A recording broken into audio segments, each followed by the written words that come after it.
가끔 일본 현지 식당에 관한 영상들을 보다 보면 궁금한 게 하나 떠오릅니다. 도대체 왜 일본에는 오래된 가게들이 그렇게나 많은 것인가요? 오래된 가게들이 너무나 많죠. 일본에서는 집안의 대를 물려받아서 운영되는 가게들이 넘쳐나고 기본적으로 3대가 운영하는 땡땡땡 이런 가게들이 많습니다. 그런데 한국은 대물림에서 운영되는 곳이 사막에서 바늘찾기이죠. 보통 이런 일본의 식당들을 방문하면 일단은 주인분들이 집안의 족보부터 시작해서 가게의 전통과 역사를 손님들에게 아리가또하게 읊어준 다음 메뉴판을 내놓는 경우가 꽤 많다고 합니다. 일본에서는 3대째 운영되는 식당이 아니면 요리축에도 못 낀다라는 말이 있을 정도라고 합니다. 그리고 식당이 100년 정도 되어도 일본에서는 그냥 기본은 갖추고 있는 식당이라고 일본 현지인들은 생각해요. 할아버지, 아버지 그리고 자식들이 대를 이어가는 100년 이상 된 식당들이 길거리에 널렸기 때문이죠. 일본은 대를 이어서 가업을 잇는다는 것에 굉장한 자부심이 있는 것 같아요. 참고로 전 세계에서 100년이 넘어가는 기업은 총 33,000개 정도입니다. 그런데 이 중에서 200년이 넘어가는 기업 8,700개 중에서 3,900개 정도가 일본 기업이고 이 통계 전체의 45% 정도를 차지하고 있어요.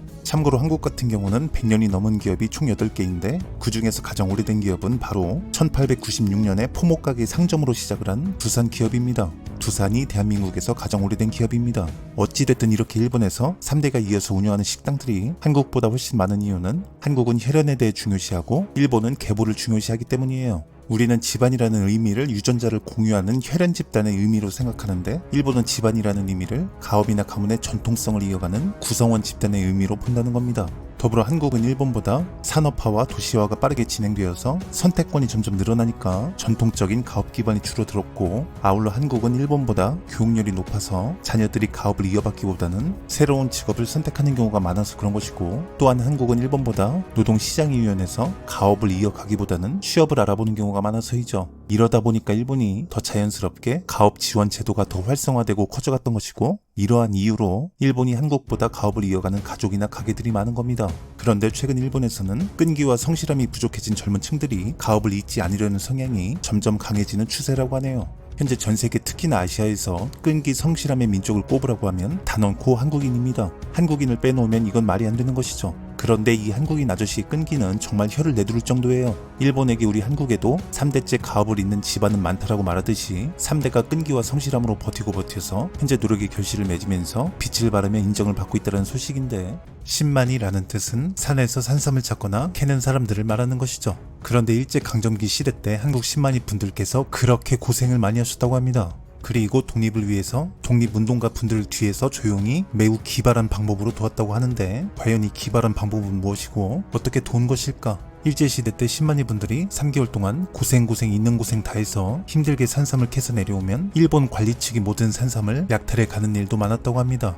아울러 이 시절에는 한국의 산삼 품질이 일본보다 매우 월등하다고 인정을 받았기 때문에 신만이 분들이 모은 한국 산삼을 경제적인 이유 또는 일본 식량 자급률을 높이기 위해 일본으로 보내기도 합니다. 이 당시에 산삼 채취를 허락받은 신만이 분들의 숫자는 약 690명이었어요. 그리고 한국 산삼이 영약이라고 일본 관리자들에게도 소문이 나면서 이듬해인 1929년에는 1240명으로 늘었고 1930년에는 1038명이었어요. 참고로 일본에도 신만이가 있긴 했었는데 한국보다 산삼에 대한 관심이 적은 편이었고 많이 캐지도 않았으며 숭고하게 대하지 않았습니다. 그래서 이 당시 한국 신만이들의 산삼은 열정과 숭고함이 들어 있었기 때문에 품질이 더 좋은 것이었는지도 모릅니다. 이런 일들이 많다 보니 신만이 분들은 크게 한탄했다고 해요. 그리고 큰 결정을 하게 됩니다.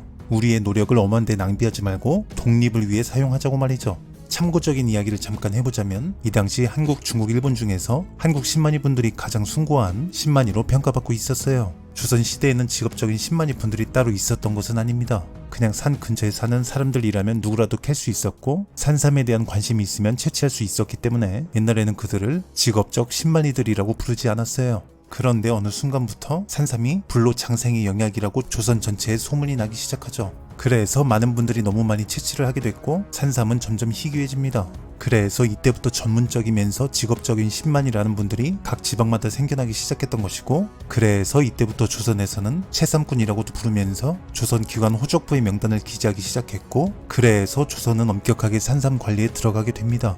또한 이때부터 신만이 조상님들은 그 전에는 없던 남들은 알아듣지 못하는 그들만의 은어를 만듭니다. 왜냐하면 산신령이 거주하는 신성한 영역에서 속세의 언어를 사용하는 것은 불경스러운 일로 생각했기 때문이에요. 호랑이를 산개라고 불렀고 개를 마당노구리, 뱀을 진대마니, 돼지를 쿨쿨이 중머리, 곰을 넙대, 밥을 무르미, 숟가락 rol림대, 밥 공기를 우렁기, 물을 수음, 칼을 도자, 여자를 개장마니, 여자 밝히면 개망나니, 이건 우리 안의 은어이고, 잔다를 찌그린다, 휴식하다를 안침한다 등등 자신들만 아는 은어들을 만들게 됩니다. 그리고 산신령님이 갑자기 나타나 이 금도끼가 네 도끼냐 물어볼 때에도 그 도끼는 메이드 인 차이나이므로 소인들의 것이 아니옵니다 라고 솔직하고 신성하게 말씀들 하셨다네요. 그러나 이후에 이제 안타깝게도 일제시대가 시작되면서 산삼이 발견되는 지방의 국유림 관리기관 즉 일본이 명칭을 제정한 영림서에서는 세 사람이 일조로 다녀야 한다는 신만이들의 입출 허가 제도를 만들게 됩니다. 그리고 3개월 동안 캘 수 있다는 유효기간의 입출 허가증을 발부해서 주게 되죠. 만약에 이 기간이 넘도록 하산하지 않고 허가증도 반납하지 않으면 10만이 분들을 조난자 또는 반항자로 간주했다고 합니다. 그리고 혹여나 나중에 나타나면 채취한 산삼은 모두 압수를 했었어요. 아니면 위에서 언급했듯이 10만이 분들이 3개월 동안 고생 있는 고생 다해서 힘들게 캐낸 산삼을 일본 관리 측이 모두 가져가는 일도 많았다고 합니다. 그래서 현실을 한탄하던 조선의 10만이들은 큰 뜻을 품게 됩니다. 현재 독립운동에 힘쓰는 독립운동가 분들에게 캐낸 산삼을 몰래 전해주기로 마음먹게 된 것이죠. 힘들게 캐내서 빼앗기느니 차라리 그들에게 절반 정도의 산삼을 건네서 기력 보충하는 데 도움이 되고 싶은 마음이었던 것이에요. 그리고 무단 통치식의 공개적인 독립운동을 하는 것은 불가능했기 때문에 이 당시 독립운동가들은 산속을 자주 왕래했었고 이 당시 신만이들은 그들을 많이 마주쳤다고 합니다. 신만이들은 삼을 캐러 간다는 명목으로 산을 돌면서 독립운동가 분들을 만나게 되면 직접 캐낸 산삼을 나누어 먹으라며 건네주기도 하고 캐낸 산삼을 팔아다가 돈을 모은 후 독립운동 자금을 마련해서 건네주기도 합니다.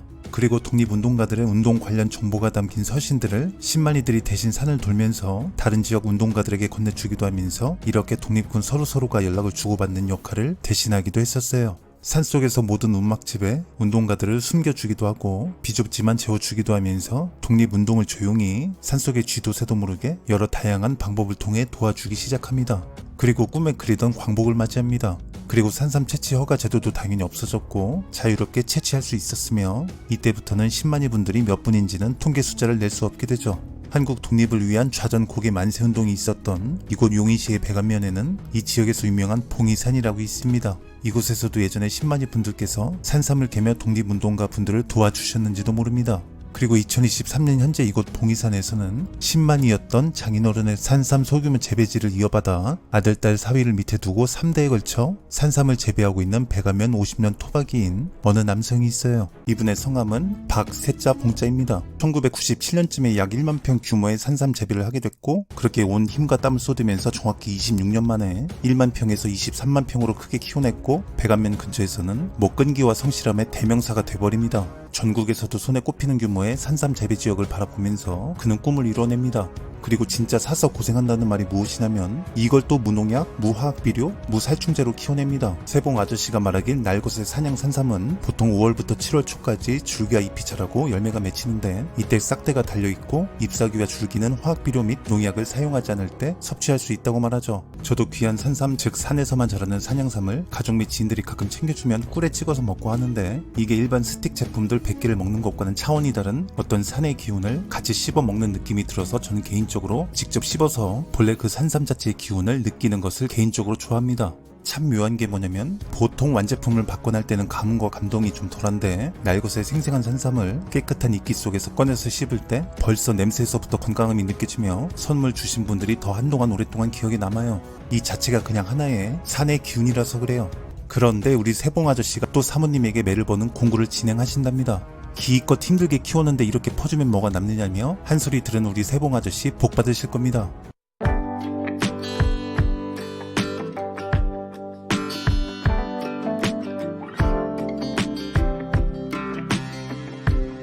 귀한 산삼의 기운을 아랫목으로 사용하고 30년의 정성을 이불로 사용하니 이곳이 천국이로세 무병장수이로다. 장수 돌침대 사장님도 별이 5개라며 뒤집어질 씹고 뜯고 맛보고 즐겨보니 왜 180만 개가 나갔는지 알 것 같습니다. 물론 저도 산삼, 홍삼 스틱이 집에 있어요. 그러나 스틱은 거들 뿐 이 자체 온전한 생산양삼을 꼭 먹으려고 노력합니다. 그리고 7월 10일까지는 잎사귀와 줄기가 달려서 나오는데 어르신들은 잎사귀와 줄기 달려있는 거 받으시면 좋아하십니다. 7월 10일까지는 잎사귀와 줄기까지 달려있기 때문에 이렇게 선물을 받게 되면 게임 끝입니다. 잎사귀와 줄기가 달려있을 때는 전부 다 먹는 것이고 유튜브 및 SNS 최초로 소개를 드리는 것 같고 나는 백안면 봉인산 기운을 모조리 다 씹어먹고 싶다라는 선생님들께서는 설명란 및 고정 댓글 확인하시고 공구에 참여하시면 되겠고, 공구 날짜는 수량에 따라 조정될 수 있어서 정확히 확답은 못 드리겠고, 일단은 손이 빠르신 선생님들이 챙겨 가실 듯 합니다. 사냥삼은 공구 자체를 잘 하지 않는데 구독자분들을 위해 노력한 제 마음도 챙겨 가시길 바랍니다. 사실은 제가 먹으려고 공구 부탁드렸어요. 그리고 그는 한국인들이 언제나 힘을 냈으면 좋겠다 말합니다. 오늘은 여기까지입니다.